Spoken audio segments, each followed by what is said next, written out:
information to a person employed in public service contrary to section 129A of the Penal Code, particulars on the 20th day of February 2023 at Munyange Police Station in Othaya Sub-County within Nyeri County, the Republic of Kenya. You knowingly and maliciously gave false information to number 234817, Chief Inspector Mercy Rungu, the OCS Munyange Police Station, a person employed in the public service, to read that your passport number BK043532 had been lost, which information you knew to be false, thereby causing the said officer to issue you with a police abstract on the basis of the said false information. True or not true? Is it true or not true?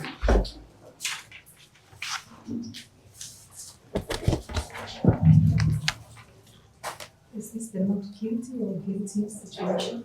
Yes. You're supposed to respond whether it is true or not true as per the charges. No, it's not true. Count 2.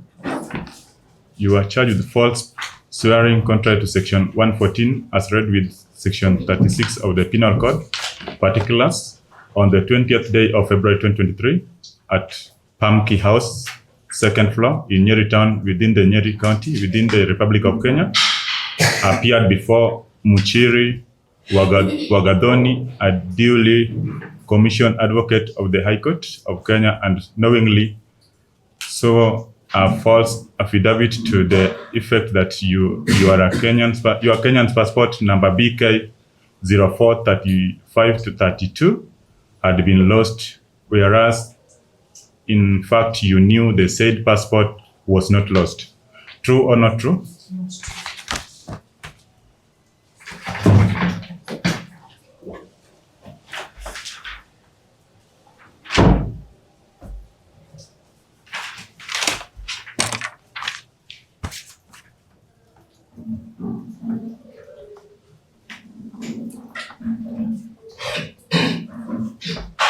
My lady, with your kind permission. I do not have the program, so you will I'll give you an opportunity to talk this it.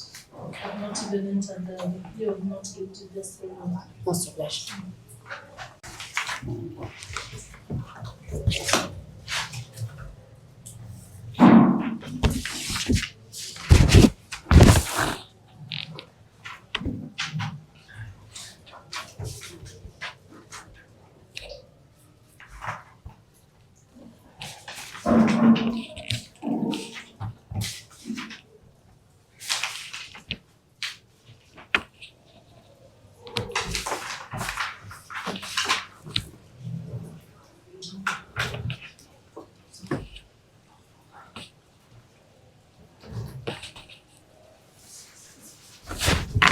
You have not guilty entered in both counts. You can introduce yourself.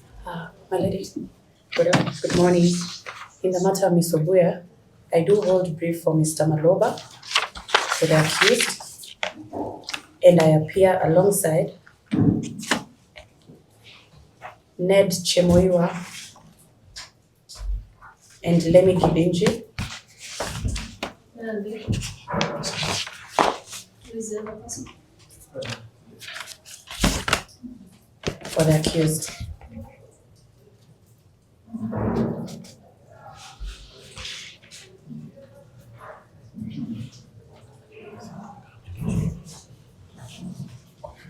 My lady, we seek to make an application for bail, but before then, we take note that this was an ambush, and my lady, being addressed on Friday, we were not properly I'm even responded. shocked at the manner in which you are addressed. Yes, my lady, apologies to the court, we were ambushed. We were only made aware that our client was in court when we were already in the offices. We did not know about So I this give you time matter today. to be properly before the court. My lady, we seek for your indulgence to address court. My seniors here with me. But they can't address me certainly without time. Unless I give you time to dress up, then you come back. Prosecutor? And probably in the interest of justice, Or we just proceed? request on their behalf that We proceed. they be allowed just for So I need one person to submit. I cannot Yes. allow the three of you. I will allow only one person. Yes, my lady. Mr. Gidenju will submit. I'll submit all. Thank you, my lady, I for your will allow indulgence. you for today. Thank you so much for your Now indulgence. that the DPP is in agreement with you. Well, apologies for that. Yeah. Just a minute, Mr. Gidenju.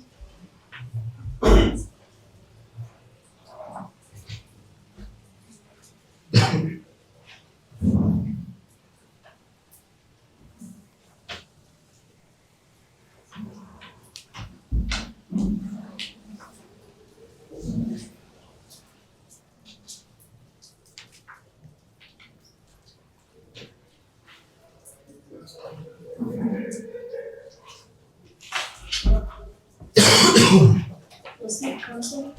To introduce myself, my name is Lemi Gidenji. I do hold brief for Mr. Conrad Maloba for the accused person. You can sit. Yes, yes. I do seek to make an application for bail.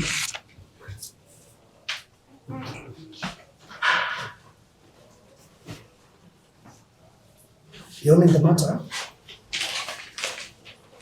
it's prudent to note that it's a misdemeanor.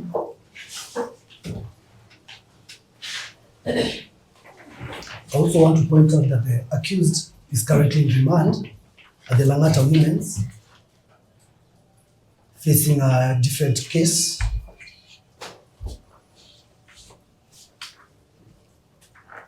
With a pending application before the Court of Appeal coming up next week.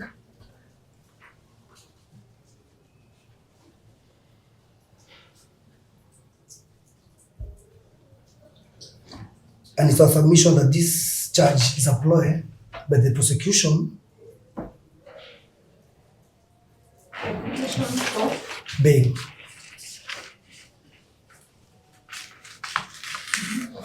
It's an attempt by the prosecution to sway the Court of Appeal in the pending application. Your Honor, the crime alleged was committed in February 2023. 2 years down the line is when the DPP has decided to charge.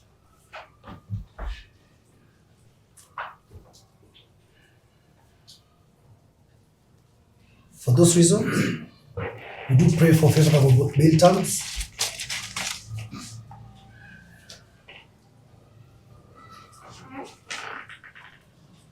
That will be all. Mr. Nugent. Your Honor, my instructions are to oppose bond and or bail.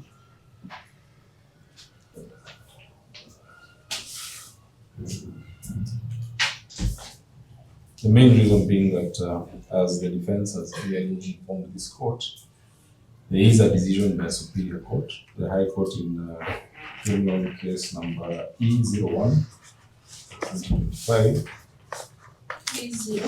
E01 of 2025, formerly case number 60 of 2019,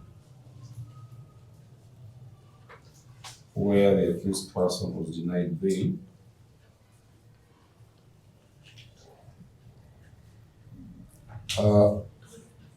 for this court or any other court to alter that position, it has to be shown that the circumstances have since changed, which you submit has not happened. It also would be necessary that the court be informed or a successful appeal setting aside or discharging such orders, which has also not happened. The defense has only alleged the existence of an appeal to that decision, but has not facilitated this court or provided this court with a proper citation for the court to be able to confirm that actually an appeal against that decision exists. As to whether the same will succeed or not is another subject for debate.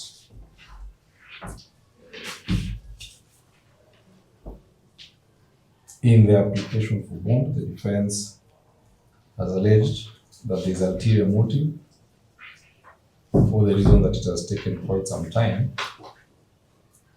for these charges to be preferred against the accused person.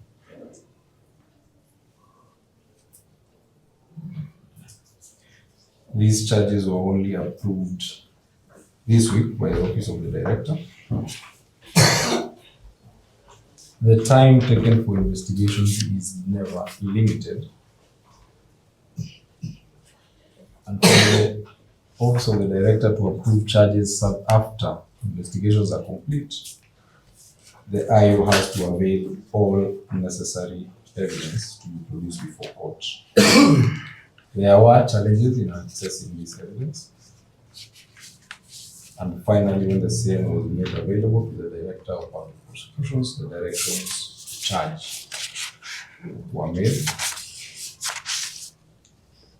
A charge sheet was submitted to the office and the same was approved. These are the charges that have been read out to the accused person this morning. If this evidence had occurred or had been presented to the Director much earlier, the same would have been approved at that point in time. There has been no substantive evidence given to show that these charges are either malicious or have any ulterior motive.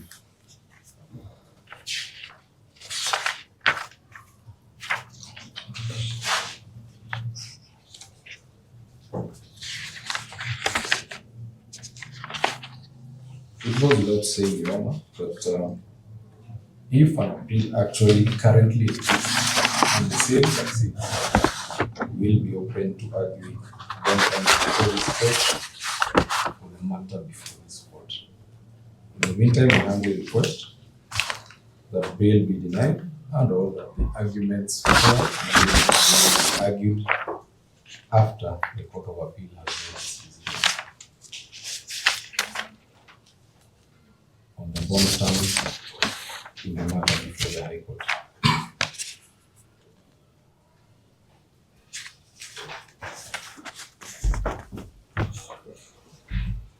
Your Honor, a quick rejoinder. The Court of Appeal case that I had cited earlier is E050 of 2025 with a hearing date of a 3-bench judge on the 17th of, pardon? E0 50 of 2025 with a hearing date on the 17th of November 2025 with a 3-bench judge, bench handling that case. Your Honor, I also want to point out that bail is a constitutional right guaranteed by the Constitution. I reiterate that this is a misdemeanor and there is no reason to deny bail.